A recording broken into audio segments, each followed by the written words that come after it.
So we got it in.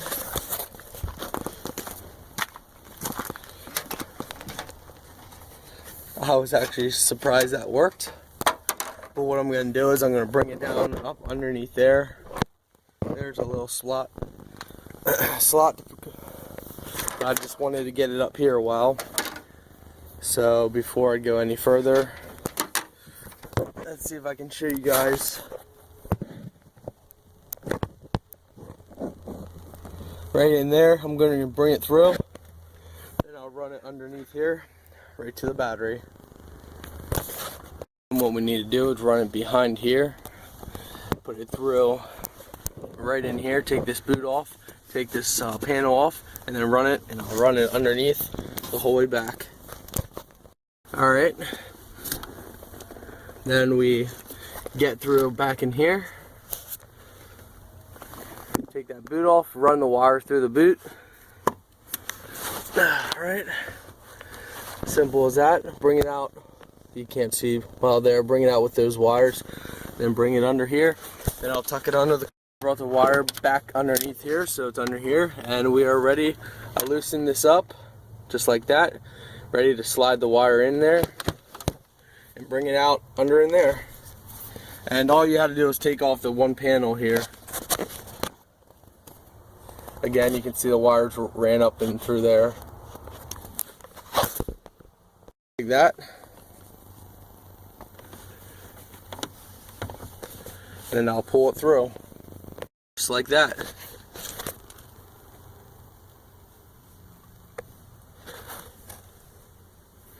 Now I just gotta tuck it underneath back under in here once I get in the back. It looks like I wasn't even there. And I will cover this wire. It doesn't affect closing the door at all. You don't gotta worry about that. But I am gonna cover the wire up just for protection. So funny thing about this speaker is I actually bought this speaker for a 1989 Trans Am GTA to fit in the back. It's custom made for the 89 Trans Am GTA to fit in the back hatch, and it actually fits perfectly in the Explorer.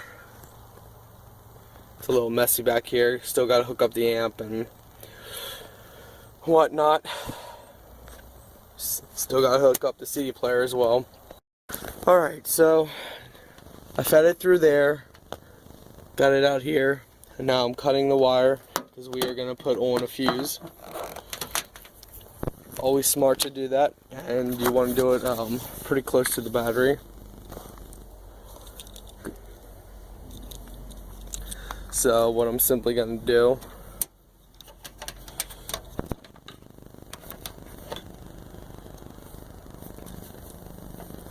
is connect both of these wires. So what I did was, you guys saw how I used the rod to pull the wire through. So I pulled the wire through, and I was not sure. You see, if I would have tried to put it through underneath here by starting here, it would have got stuck down there. Then I had to pull the whole way out through. So what I did was, again, you can take off your fender if you want. It makes it a lot easier, but I didn't really feel like messing with it. So what I did was pulled the wire up here like you guys saw with the rod. And then what I did was I took the very front end, pulled it enough that I needed, took the front end and went down under in like this. And underneath here is a little slot. Well, as you can see right where the wire, I put it through. I used my knife, took my left hand, put the wire through, used my right hand with the knife, and I wedged it up here to the point that was right around here. Then I used my finger and pulled it up out, which caused me to have to cut it.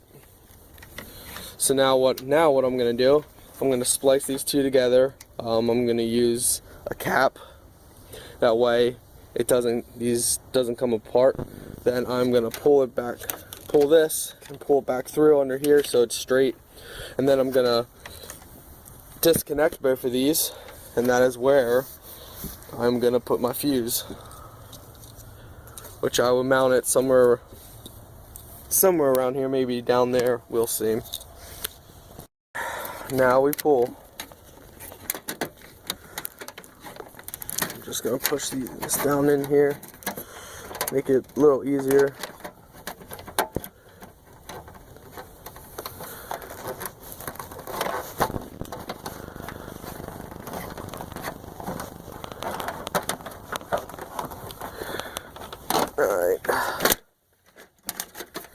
There we go.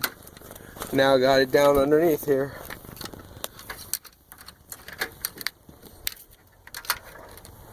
Now I will disconnect both of these for my fuse.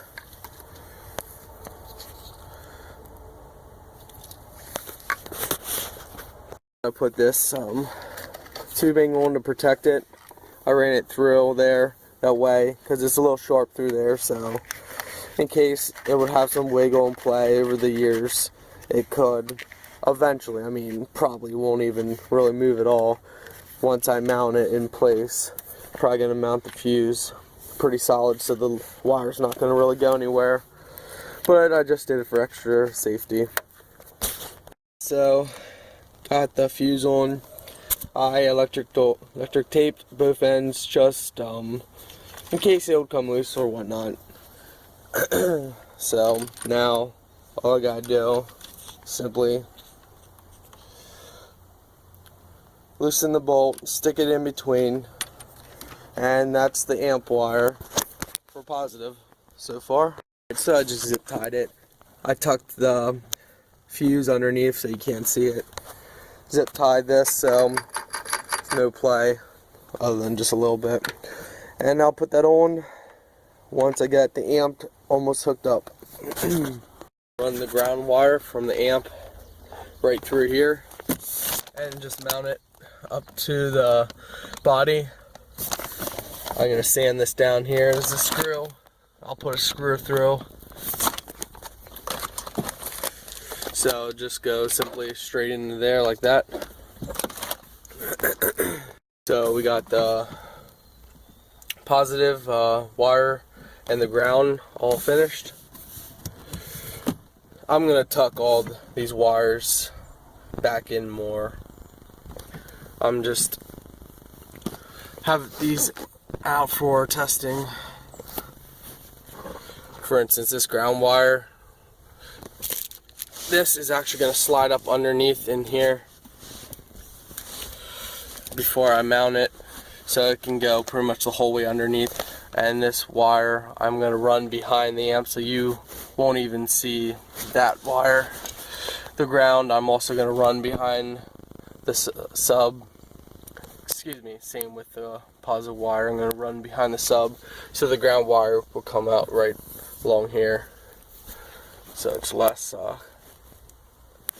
cluttered. But again, just hook everything up and test it out. I'm going to do this quick. To take the radio out, on both sides, the left and the right, you're going to have this bracket here. I took a flat head and I pressed down on the one side and pulled it out a little bit. Went on the other side, pressed down, pulled it out, and it popped right out.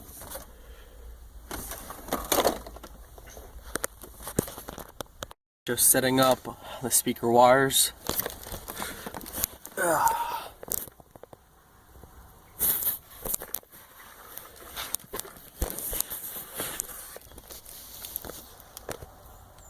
So, got the amp wires, the subwoofer wires hooked up, and I will be sliding it up underneath, so all this won't be visible, or at least not much of it.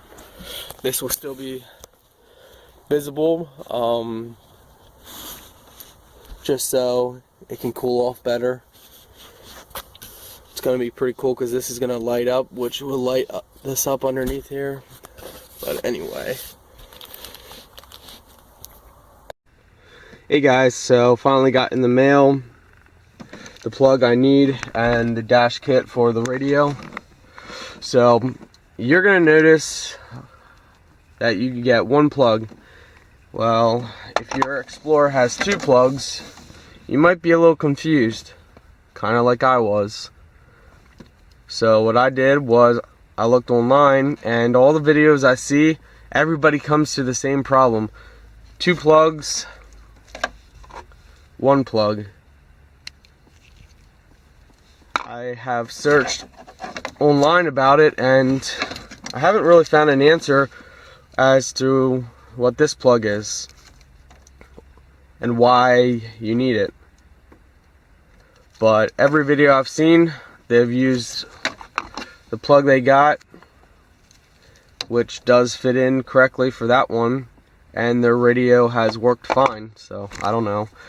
So anyway, we're gonna connect this, then we gotta do. Alright, got it connected. Next step will be to wire the wires up with the radio and go from there. Alright, battery's off, and surprisingly I'm still alive. I'm not dead yet. Time to... Okay, so we temporarily got the wires hooked up, and this is what I'm left with. The yellow obviously goes with the yellow. Also, another thing's pretty cool with the CD player I got, I didn't have to get a spare, or I should say an adapter for the radio antenna, so that's cool. Just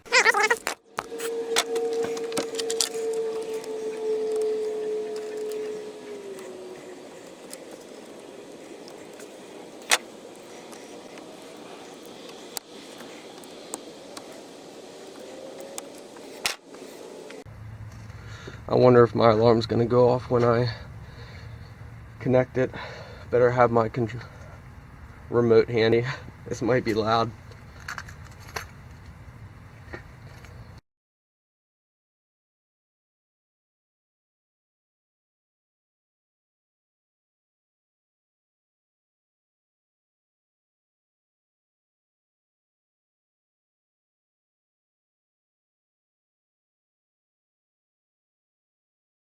Alright, so let's turn this on and see if everything even works right.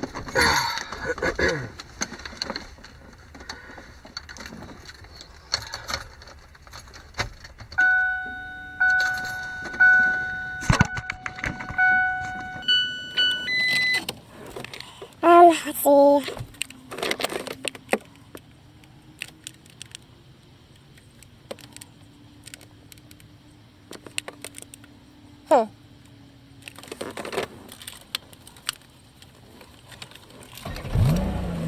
Start turning the vehicle on. I think that orange wire might need to be connected to for it to come on.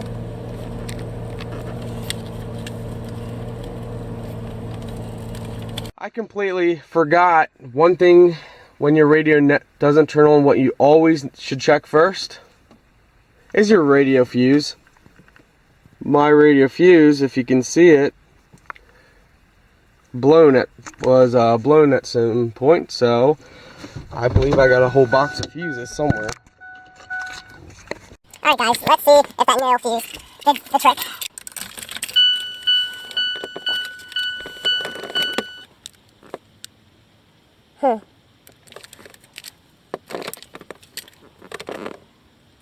Interesting. Let's see if we turn the vehicle on.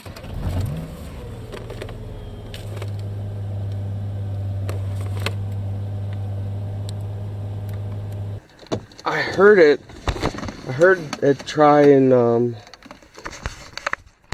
go through the CDs. Let's see something here. Alright, so it is getting power, but no display. So I checked out the fuses on the side here, and sure enough, one of the radio fuse was blown. And the funny thing is, the radio fuse that was there was a 7.5. I looked online, and it should be a 15. Some diagrams showed a 20, but yeah, so replaced it. Let's find out. I have not tried this, so I'm hoping that was a problem. Yep, there we go. That was the whole problem. Wow.